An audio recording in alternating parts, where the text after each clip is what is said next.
My destiny was to survive. The story of a German-Jewish Holocaust survivor. The guns of Russian artillery pounded in the not-so-far distance as the Nazi guards with their guns, bayonets, and barking dogs prodded the Jews along, driving them mercilessly forward to the death camp ahead. The soldiers were eager to finish their job of transporting the prisoners so they, too, could get to shelter from the increasing air raids of the approaching Allied forces. Among the Jewish prisoners, Marion Eisenstadt and her friend Alice marched forward on aching legs to certain death in Auschwitz. Marion looked around her and whispered, "I know this place. We vacationed here when I was a little girl. Nothing good is going to happen to us if we go where they are taking us." It was then that the girls decided they would attempt to escape before morning arrived. Marion Inge Eisenstadt Moll was my mother, but she would not ever have become my mom if she had not been determined to survive that dark death march in Germany. That night, so near the gas chambers of Auschwitz, she and her friend ran for their lives with hope they would not be stopped. Now, I'd like to tell you the rest of her story. Marty Lachman and Willy Fritz Eisenstadt welcomed their new daughter into the world on March 16, 1922. Marion was their second child. Klaus, their son, was 2 years old at the time. My grandparents, Marty and Willy, were kind, loving parents. In Hanover, Germany, my grandfather enjoyed taking his children for long walks in the nearby forest. Grandma, well, she liked having other people take care of her. Grandfather owned a profitable department store in town. The family was financially comfortable and had enough income to travel. When my grandparents went off on skiing adventures, my mom and her brother were left in the care of nannies and the house staff, a cook, a maid, a governess, and gardeners. Like many kids, she liked a lot of sports including swimming, running, tennis, biking, and skating. Marion had a dog named Blitz that she loved. Hers was a good life, a wonderful life, a better than just normal sort of life. Every summer her family shared grand vacations at beautiful seashore resorts like Bodden am See and Zeppot. When she was old enough to begin school, my mom was enrolled in a private school called the Oberschule. Do you remember your first day of school? On Marion's first day, her parents gave her a traditional gift, a paper cone full of candy, sweets to sweeten the way, and life was very sweet at school when she began. In fact, all went well for Marion until one day when she was 11 years old and everything changed. Her beautiful world collapsed. She wrote a story about what happened and called it A Child's Parable. My granddaughter will read it to you. January 1933, A Child's Parable. Once upon a time, there was a little girl who lived in a big city. Her name was Inge, and she looked just the way most little girls look, quite ordinary looking. And sometimes you could see her playing in the park with all the other little girls, and doing all the things that little girls usually do. And all these little girls looked very much alike. They all had their hair neatly braided into 2 pigtails. They all wore their little pleated skirts and sweaters, and they all carried their books in little satchels. They seemed like very happy little girls, always laughing and giggling. It made you smile just to look at them. And when it came time for them to say goodbye before parting the crosswalk, they would wave gaily at one another and shout, "Till tomorrow! Till tomorrow!" And so the next day, and the next day, and the next. The little girls would meet again, and laughing and giggling would make their way to school, and so spend another happy day. And then came a cold morning in January. It had been snowing all night. The little girl left her house to go to school, but when she came to the crosswalk, no little friends were waiting for her. She went to school, and nobody would talk to her. And when school was out, she went home all alone. When she came to the crosswalk, there were all her little friends waiting for her. She lifted her hand to wave to them, and they in turn lifted their hands. But what they had in their hands were snowballs, and these snowballs were hurled at the little girl. And the rocks that were hidden in the snowballs hurt the little girl, and she fell down bleeding. And all the other little girls danced around her, chanting, "We don't like you, we don't like you, you're not one of us." For overnight the music had changed, and there had come a different drummer. Solely because they were Jewish, Marion and her brother were no longer allowed to attend German schools. Their parents decided it would be safer for their children to attend school in England, despite the fact that neither of the children could speak English. My grandparents chose a Jewish boarding school, the Arya House in Brighton, where the children could both live and attend classes. Life continued to deteriorate for Jewish people in Hanover. The Nazi government didn't think my grandfather should be owning or profiting from operating a department store, and they made his life difficult by harassing him continuously. That made success impossible. After a while, money became scarce, and the family could not afford to keep both Marion and Klaus in school in England. So Marion, who was now 14, returned to Hanover. The harassment was bad and got worse daily. One day my grandfather collapsed in the street. He had suffered a fatal heart attack. My grandmother would not go to the coroner's office alone to identify my grandfather. She insisted that my mom accompany her. If you look closely at this photo, you will see that Mom is wearing a watch. It was my grandfather's. Mom wore it to keep his memory alive. Grandma, saddened as she was, had to get on with her life and eventually married a man from Russia. That led to difficult times, for they were deported to Siberia. Mom might have ended up there as well, but at the train station my grandmother pled with the Nazi soldiers to allow her to stay in Germany. They finally agreed, realizing that she was valuable to her job because she was working for a munitions factory where ammunition for Nazi guns was made. It was a job that supported the war effort. Marion returned from the train station to her house in Hanover, but everything was different. Strangers had taken over the house and were living there. Nazi soldiers assigned her a space in what used to be the maid's bedroom. She had to share that small room with another woman. Germany was a dangerous place for a Jewish girl, and, after a while, Mom decided it would be safer for her to go underground, to go into hiding. She was advised to keep her initials so that she would not forget who she really was. So Marion Eisenstadt became Martha Eichler. As Martha Eichler, she worked as a cartographer, a map maker, where she used her outstanding artistic skills. In addition to my grandfather's watch, Mom had other jewelry, and when her roommate saw it, she wanted it. She demanded that my mother give it to her, but my mom saw no reason to do that, so she refused. Angered, her roommate wanted revenge, and she turned my mom in to the Gestapo, the Nazi police. Once the Gestapo learned that Mom was a Jew and was living under an assumed name, life turned very dark and ugly for her. My mother, Marion, recorded her story of what happened to her after her arrest by the Gestapo and subsequent time in concentration camps with the Shoah Foundation, a project of filmmaker Steven Spielberg. Here's Marion telling her story. But eventually, I was sent back to this collection camp, and so somebody pulled some strings, and I was sent to Theresienstadt, which is a preferred camp. But I wasn't there very long again. I was there only maybe 3 months and so on. But conditions in Theresienstadt were different. It was like a big ghetto, really, where just nothing but Jews lived in that town. I think Theresienstadt originally was with a garrison, and that had housed a lot of soldiers, and it was in Czechoslovakia. And so consequently everything was built around a big patio. The apartment houses were built in carrés. And so people lived fairly comfortably, except they couldn't go anywhere. But in Theresienstadt, you could do just about anything. You could take lessons, you could play music, you could, within this place, they had quite a culture going. What did you do? I think I read just about anything I could get hold of. And my only remembrance of Theresienstadt really is that I remember that people had very, very colorful bedding. And every morning they would hang the bedding over the balconies. So when you stood in the middle of one of these soldiers' quarters, you looked around you, and here were all these colorful beddings hanging over the railing. And I had an old aunt, my great aunt, the one who used to visit in Berlin, who was religious. I used to visit her, and she was, even though she was very, very old and already then, she had a tremendous willpower, and she kept saying, I'm not going to die, I'm not going to die, I'm not going to give them the satisfaction of dying. And I can say that she did not die. She survived the war, and after the war, they sent her to Switzerland, where eventually she died, and she must have been in her early hundreds when she died. She had tremendous willpower. Well, from Theresienstadt, I was sent to Auschwitz. We didn't know it was Auschwitz, but we were loaded into cattle cars, and the trains started. And even though we tried to send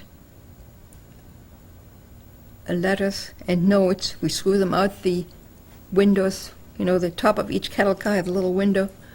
It was pretty awful because it took at least 2 or 3 days for us to get where we were supposed to get. In the meantime, people had no food or drink. They were sitting on top of each other. You couldn't really relieve yourself or anything like that. But we got to Auschwitz, or rather what they called Birkenau, and I remember being unloaded from those cattle cars, and it was night. And the Klick lights, big lights were on all over. And I remember the Gestapo, and every place they went, they had these dogs with them. And they were trying to get people into line, lined up, so that they could get them into these camps. And we passed through, from this railroad station, we passed through this big iron door. And over the door there was this inscription: Arbeit macht frei, work makes free. Nobody knew what it meant. But we were herded into this thing there, and we ended up in a place, very, very large room, with all kinds of people sitting there. And the next thing we know, we're in the showers. And we're supposed to take all our clothes off. So we take our clothes off, and then they had women, or rather girls, lined up there. And as each girl went into the shower, they got a number. They had separated the men and the women. You see, what happens was this transport had families. They were not just women. They were all kinds. Men, women, children. And by the time we got to these showers, they had already separated all the men one side and all the women on another side. And all the children up to certain ages also stayed with the women. And in the showers there, they were girls with inking pen, and they gave each one a number. And my time came, and there was this girl, and I said to her, I don't want a very big number. And so she gave me a small number, and it's on my arm right now. It's A446, and because it is on top, it's sort of washed off by now. So it's really you can barely see it anymore now. But it's still there. I know it's there. And everybody else who looks at me knows it's there. How did you feel about getting a number? Well, we were pretty stunned. We really didn't know what was going on. We had no idea, because we had no idea what to expect. But we went into the showers. After the showers, they gave each one a dress to put on, one of those striped dresses. But before we put the dress on, we had a parade in front of a whole table of men. And I don't know what at that time, what happened, but they kept saying right, left, here, there, there. They separated people. They looked at every one of us and separated us. Afterwards, of course, we found out what happened. All the young people were put to one side, all the old people were put to another side, and all the children were left with the older people. And we really never saw them again. Do you know what happened to them? At that time, only rumors again. We didn't really know, because we were told they were sent to another camp. Nobody would ever come out and tell you, right point blank, this is what happened. Everybody said, oh, they're taken care of, they're taken care of. We're sending them to another camp. Well, everybody had friends or relatives, so nobody really wanted to believe the worst. Everybody wanted to believe that, yes, they were being taken care of. So then we were sent to our individual barracks. And we were told that everybody was assigned a bed or a bunk. But there were 8 or 12 people in the same bunk. So it was a large bunk, but there we were stood. And so in our barrack, there was a big dividing way in the middle, which was built up, just like a bridge. And the first thing we see is somebody walked up and down this bridge and starts yelling at us. Very pretty girl, all blonde, with a big stick in her hand, cane, looked like a whip to me at one point, but then turned out to be a cane. And she's yelling, I am your commander or something like that, and you do what I tell you, and you better do what I tell you, and so on and so on and so on. It went on and on. I found out afterwards that she was from Czechoslovakia, so we didn't understand her really too well. She had quite an accent. But we found out later that all these girls were very pretty girls, and they all got their job by being very good friends with the Gestapo. Were they Jewish? Yes, they were all Jewish. But that's how they stayed alive, and that's how they... Now, one of the girls came out one day, and she's wearing my sweater. I know it's my sweater because I had knitted it myself. As a matter of fact, I had knitted it in Theresienstadt, because I used to do quite a bit of knitting in Theresienstadt, and I used to get 2 loaves of bread for each sweater I knitted. Because in Theresienstadt we could still, trade and what have you. And this was a very pretty sweater. I can remember the front was light blue, and it had 3 diagonal stripes in black across the front. And here she's wearing my sweater. I go up to her and I say, "You're wearing my sweater." And she starts cursing at me and cussing me. "Get away," and you do this and so on. Well, I just took off. But I do remember another thing from that place was that there was no proper bathroom. They had buckets. And because everybody had a touch of dysentery, it was just terrible. Well, I stayed in that barrack for a while, and every morning we had a line-up, and we lined up by number. And the SS would come by and check, make sure that everybody was there, because quite a few people tried to escape from this camp. And what they would do is overnight, they would run against the electric fences, and they had guard towers all around the camp, and people would shoot them. But there was a lot of people just couldn't take it. How were the conditions as far as eating? We got some kind of a soup, which I think was basically potato peel, potatoes, and it wasn't cabbage, it was turnips. And every now and then you'd find a little piece of meat in it. But the main meal was soup. I think we did have we got a piece of bread rationed per day. So food wasn't very much. But then I started working in the factory there at that camp. And all those people who worked there got an extra ration while they worked. Well, that helped a little bit. And how were your sleeping conditions? Well, we all had to move at the same time. I think we finally ended up sleeping in shifts, if we could sleep. There was always so much yelling going on, and so much, whenever somebody maybe left, or when somebody tried to get away from it, it stirred up the whole camp. But time went by, and just one day seemed to run into the other one, and the main thing was you just wanted to survive. Did you ever get to talk to those Jewish women that were in charge of your camp? Not much. We tried to stay away as much as we could. Because you said the wrong thing and that was it.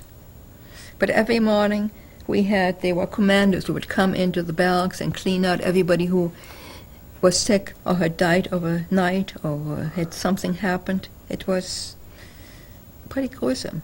How many were in one barracks? It's hard to tell. I would say maybe, it seemed to me like there were 500 or more, but in retrospect, I don't know if that's right. There seemed a great many. We just didn't know anybody. I think what you did, you pretty much stayed with the ones you knew before. And we tried to, there was sometimes somebody smuggling some reading, and we would talk to each other. We would write stories, write poetry, do all kinds of things to occupy ourselves while we weren't standing in line. Now, I had one of my poems here that you said I should read you a little bit. And, of course, you have to remember that originally everything that we wrote was in German. But I tried to really see if I could get the meaning of it over. It's not very good poetry, but don't forget, we were young and we were Well, it desperate for something to do. Anyhow, this is a poem. It's called Auschwitz. A barbed wire, mile after endless mile, it marked our dreadful way. Barbed wire, deadly, electric, and vile. If it could speak, what could it say? We're walking along, our hunger grows, our feet are weary, our goals are known. On our way we must beware, departed friends from whom we'd care. Let me just give you the rendering, because the idea of it was to keep our spirits up. So in this particular poem, it said at the end, but the day will come, and come it will. A cry will sound, and the heavens will light, and a yearning fostered in many a night, and freedom will our hopes fulfill. The thrust was always that one of these days it's going to be over. We're too young. We're not going to die yet. Well, that's what you were thinking and talking about. That's what thinking, talking, we talked about, things that happened, but most of us were in the same age range. So not too much had happened to us yet. You know, we had grown up during Hitler time, which had automatically kept our activities to a minimum. But I think we were all thinking people. And we realized that as long as we can keep our spirits up, as long as we can keep up our will to live, we're going to be all right. And I think most of us were, because many of the same girls that I was in that barrack with survived with me. We were eventually sent to another camp, and then another camp, all in Auschwitz. And from there, we were sent to a work camp. Did you ever think you might not survive when you were in Auschwitz? No, because the minute you think like that, that's it. The idea was, stay with it, stay alive, do everything you can to persevere. Once you give up, that's it. I think the will to live is so strong that it can certainly, as I say, move mountains. Did anyone die there that you were friendly with? And on my particular bunk, no, because we were all in pretty good shape still. But I saw other people. I knew that some of the mothers of the girls who I bunked with had died. Or all of a sudden, we really don't know what happened. All of a sudden they weren't around anymore. There were so many things that were done secretly that it was hard. And we really had no way to understand what was going on all over. It was a big rumor factory, and all kinds of rumors would go on. We would hear rumors about aerial attacks. Berlin was decimated. The Russians were coming. The English were coming. The Americans were coming. All kinds of things would be, talked over. But who knew? We didn't know. Did anybody have a radio? No. By that time, we had nothing. Absolutely nothing. If you had a piece of soap and a piece of comb, you were lucky. Really and truly. And what did you wear? The striped dress? We wore striped dresses, and everybody had to wear a star, showing that we were Jews. What about shoes? Did you have your own shoes? We had some kind of footwear. I don't know, because you see what happened is when we first got to the camp, everything was taken away from us, and we were issued certain things. And the clothes that we were issued were dresses and some kind of clogs.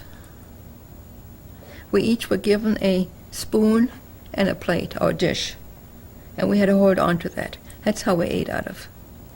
Where did you keep those things? Where we slept. And then where did you go after? We were sent to a place called Kristianstad, which was close to the border of Poland and Silesia, and they were put to work. And we were working, I think it was summer by the time we got there, because I remember the very first thing we did was we had to cut down trees. And since we only had our hands, everything was very slow and very cumbersome. How did you cut down the trees? Well, we had big saws, and we had each platoon. By that time, we were formed into platoons, and we were all young people. We issued these tools, and every day before we went back to camp, we had to return the tools to the tool shed. They kept very, very good count of these tools to make very, very sure that we did not abscond with them or somebody did anything else with it. And it's... but conditions in that camp unusually was, I think, like many working camps, were a little bit better. It really was, and it was summer. It wasn't cold, so we didn't suffer too much. I think we had adequate food. I mean, at least we kept alive. The treatment wasn't too bad, and I remember we all were issued dresses again, and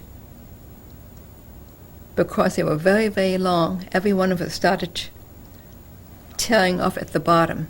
And for the first time in years, we all had bras, because we took that material that we took off from the bottom of the dresses, made bras out of them. Somebody had found a needle, and we pulled threads out of the material, and that's how we sewed. So here we were wearing these gray dresses, and when you went to the shower, everybody's wearing a gray bra and gray underpants. But at least we had something on. It wasn't quite so bad. And then we... And what work were you doing while you were there? I was cutting trees, shaping the trees into logs. We were breaking up cement. We were hitting on rocks. I'm not quite sure how well we did, but we got some streets built. So we must have done something right. Were these all women? All women. And by that time, things had gotten very bad in camp anyhow. With the end of 1944, the winter had come, and it was a very severe winter. We had, at that point, gotten very little food, very little clothing.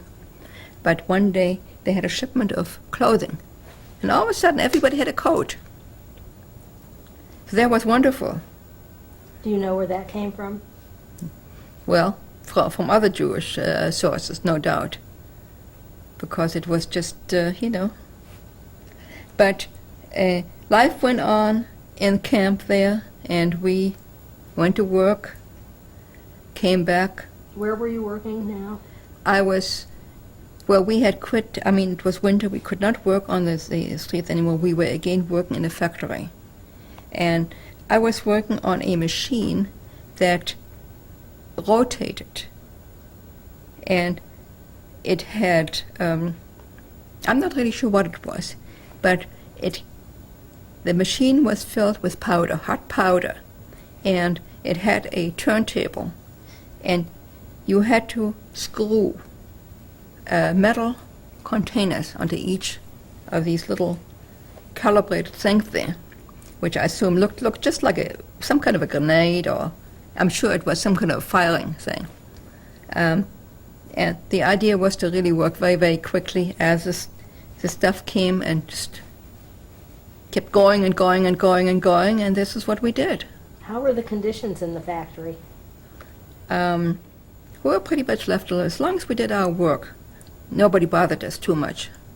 I mean, we were sent there, picked up, taken back again, got our meals.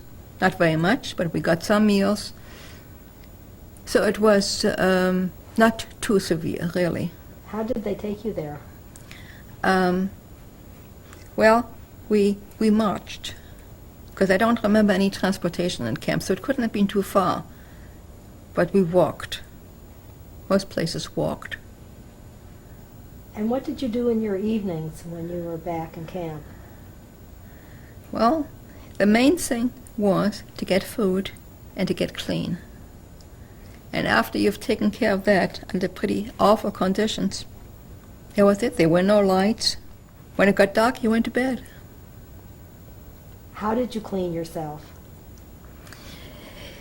I think everybody managed somehow to get a little scrap of soap from somewhere. And as I said, we Our dresses got shorter and shorter because we kept tearing off the bottom, and this is what was your washcloth and your towel and your everything else, and it's and sometimes you got lucky and you had a particular good foreman who would hand you a piece of soap or maybe something else. Soap was very, very important in camps. So we just managed to survive from one day to next day. And were you from all different countries? the group I was with was basically from Germany. I think we were all German Jews. It's no different there than with any place else. Everybody kept pretty much to themselves. The Hungarians kept together. We had a lot of Dutch people by that time. The Dutch people kept together, except the Dutch people were all much better off than we were because they all managed to get jobs in the kitchen. So all the Dutch women were in good shape because they worked in the kitchen and they were, it was most amazing. A lot of the Dutch Jews looked just like the Germans, with tall and blonde and very muscular. And when they were first sent to camp, I'm sure the SS wondered, where do these people come from? But they were all wearing the yellow star, so that showed they were Jews. Did you also have non-Jews? Not in my bag. I'm sure there were some, because they got them all mixed up. I know in Auschwitz they had different people, because they were all different, depending on the badge you wore. You wore a pink badge, that meant you were homosexual. And if you wore, I think, a green badge, you were a political prisoner. And also they had a lot of people from different countries that they had conquered. I know they had some French people that they had picked up somewhere and sent to the camps. In our particular area, they were all German Jews. And we just did our thing as best as we could, tried to entertain ourselves with books we had read. I got hold of one book, and it was in French. And that was great, because all of a sudden I could work on my French. But it was only pieces of a book, so it really wasn't too good. But somebody would always come up with something, or, we would, at night, when the lights went down, somebody would start telling stories. And we'd talk about among each other. What were the stories about? Well, there were a few people who were older, who had been married before and had children. They'd talk about their life, or talk about things they had done, places they had visited, things they had done before they were sent away. Or they talked about family, whatever happened. Well, like I said, it's hard to realize, but time went by because we were busy every day. We were busy just staying alive, keeping us in good shape. And one day, and this must have been early in 1945, we still didn't know what was going on. We heard all kinds of rumors. We'd heard about the Allies landing, but we didn't know for sure. But we knew that the Russians were coming because we could hear bombardments. So one day we were told that we had an abandoned camp. Everybody was to pack up what they could carry and take off. And this was, in retrospect, now I know it was in January of 1945.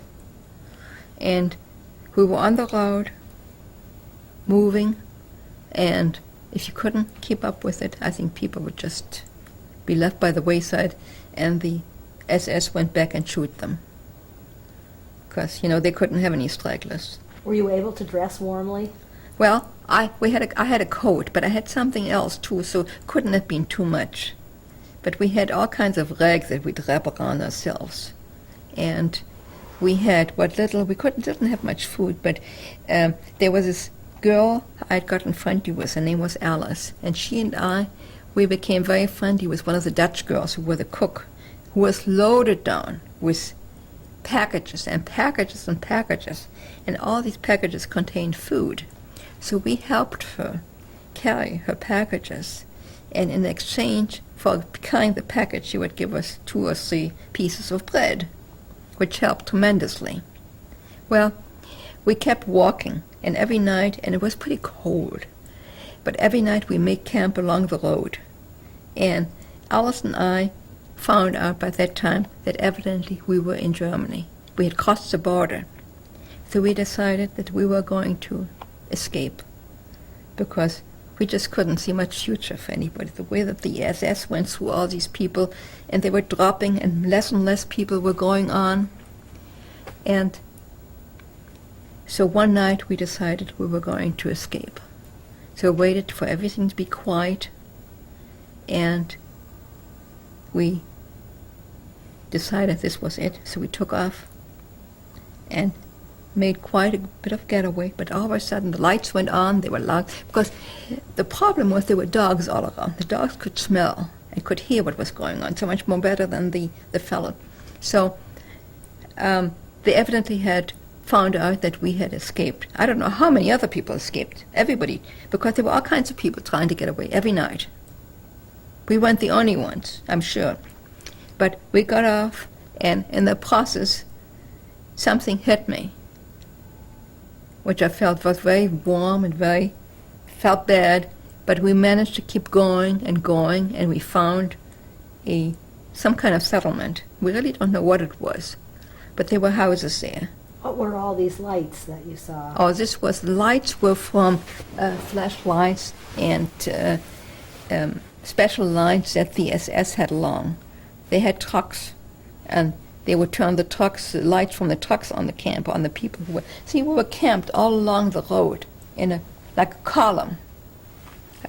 And so they had to have some way of controlling us.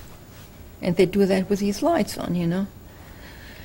Well, anyhow, we found this place, and we literally broke into this house. How?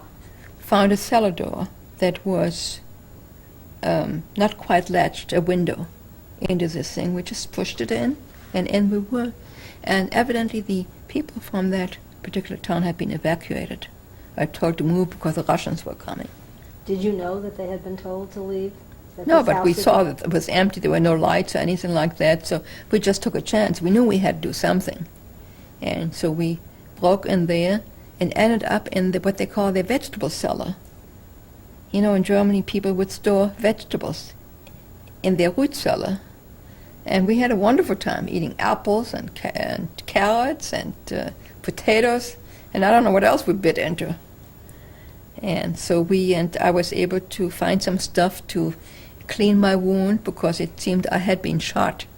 Very fortunately, not too deep, but deep enough so that it festered a little bit and hurt. And we also found some clothes and found some other stuff. We took whatever we could find. At that point, we just wanted to get away. We really didn't care much. But did you take things other than what you were wearing? Oh yes, we took clothing. We found some money. We found some papers. We took anything that we thought would help us to get away. And, well, the next day we left, because we really weren't too sure where we were, how we were any place, and to this day I cannot tell you what the name of the place was. But it was evidently somewhere in Upper or Lower Silesia. All I can tell you, it was close to railroad tracks, because we found a railroad station. And by that time, of course, we had found scarves which we had tied about our head, because our hair was very short. Most of us had been shaved at one time or other. Were you? And not really close, but close enough. And people would ask me why they did that. Actually, they really only did it for sanitary reasons, because it was cleaner. There were a lot of lice around, a lot of other things, and so when they shaved you, that meant that you had less to take care of, I guess. We found a train and stayed on this train, and nobody bothered us the whole time while we were on that train. And the train kept going and going and going, and lo and behold, one day we are in Berlin. So once we were in Berlin, Alice was a native Berliner. I knew my way around. We had it made. We got off that train, and she knew exactly where to go. So we went to her friend's house first, and everybody was, of course, very surprised to see her. And I remember getting there, and it was very, very early in the morning, and everything was so quiet. and Berlin was just covered with snow. And then afterwards we found that night they'd had a very, very heavy air raid attack. So that kept everybody off the streets and in their places, in the cellars, wherever they go. Well, after I left Alice with her friends, I decided that I had some friends I was going to go see. So I made my way to them, and I walked and walked and walked and walked, but I finally got there. And they were very, very surprised to hear me and see me. And Were there any Gestapo on the streets? no, not much. They were soldiers. Did anyone stop you? No, I looked like anybody else. By that time, so many people had come in. There were refugees all over the place. I had a babushka on. I was wadded up in all kinds of clothes. I don't think you could see more of me than the tip of my nose. I didn't talk to anybody. Nobody talked to me. I'm, like I said, it's just one of the masses. Berlin is a big city. You can get lost there pretty quickly. But I knew where to go. I got there. My friends took me in. They were very, very happy to see me. Were They they had not Jewish? thought that they were not, no. She was Jewish, he was not. And this is how she was able to remain, because she was married to a Gentile. And so they supplied me with food and clothes and money. And obviously I couldn't stay there because it was just too dangerous for them. And so, but they had some friends who also were in hiding, and they were Jewish. And they were going to go to Bavaria. And so they just fixed me up with them, and I went with them, and this is how we ended up in Bavaria. In a very small town in Bavaria, up in the mountains, Hindelang, Hindelang. How did you get there? By train. The trains were running. I think the trains were running in Germany to the very, very last moment. Very organized country. So we took the train, we got off there, and we just all said we were refugees from the East. I don't remember anymore what name I used. I don't remember what papers I had. But I was just like all the other refugees, and I found a place to stay with a peasant, with a farmer, and they put me up, and in exchange I had to help with their children. I said, okay. Peasants. How long did you stay with them? I stayed with them till, I'd say, about March or April. And then How long was that? How long this was in late January when I got there, and by now it is, let's say, late March, maybe 3 months. And Did they know you were Jewish? of course not. I kept my arm wrapped. Where I had my tattoo was wrapped the whole time. And I told them strictly, I don't know what I told them all kinds of stuff. They weren't very much interested in me anyhow. They had their own life to live and their own problems. And it's like I said, they had never seen a Jew. To them, a Jew was like somebody who had horns and a cloven foot and a tail, and it was most miserable person, really like an evil person. So they couldn't imagine that a girl like me, who looked like everybody else, could be Jewish. Just get away. So one day, and my friends who were also living in Hindelang, this couple that I had escaped with, said, okay, so we walked across the border. No problem, nobody stopped us. But we got stopped by the Americans. Well, I was interviewed by the Americans. They right away said, we have a job for you. Because I could speak English. Difficult to understand other people's experiences. Experiences are just like generations. They cannot be bridged or shared. They are like rungs on a ladder, steadying our ascent and reaching for our final destiny. My destiny has always been to survive. I have gone through some pretty bad times. They might not sound so bad in retrospect because I decided not to dwell on them. I'm not that kind of person that I want to wallow in miseries. I would always try to look at the positive side of things, because basically I wanted to live, I wanted to survive. I can only say today, live. Be positive, and you will survive.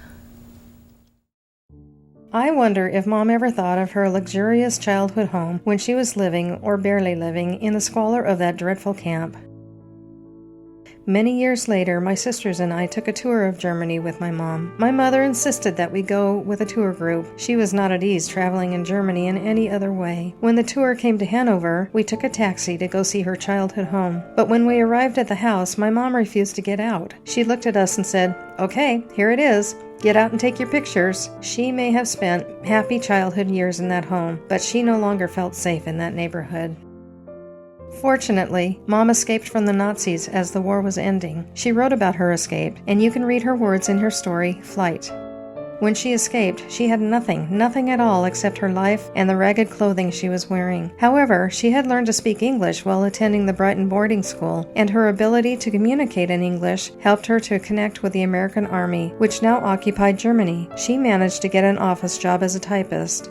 Sometimes she accompanied the Americans on jeep rides to look for hiding Nazis. When they got to the concentration camps, my mom would tell them what happened there. It was hard for the Americans to hear. They didn't want to believe that she and others had been treated so brutally. One day, Mom met a woman who worked for the American Joint Distribution Committee, or AJDC. This agency helped reconnect the families of Holocaust victims separated from their loved ones during the war. They also helped them find places to live. The woman asked, "What's a nice Jewish girl look like you doing working for the Army? Come to work for us." So she did. Here she is wearing her uniform. She was very proud of it, as it was the only clothing she had at the time. She bought one new blouse to go with her skirt each time she was paid. Because they were Jewish, almost all the members of my mother's family were killed during the war, but her brother Klaus survived. He had stayed in England where he was attending school during the war, but by the end of the war, Mom and her brother had lost contact with each other. Much later, it was discovered that he had changed his name to Rex Ensley, married, and had a daughter. Unfortunately, he and his wife eventually divorced. Klaus moved on and settled in Brazil, where he became a movie producer. Marion moved to a new country as well. She was able to get a visa with the help of her employer and came to the United States, where she settled in New York.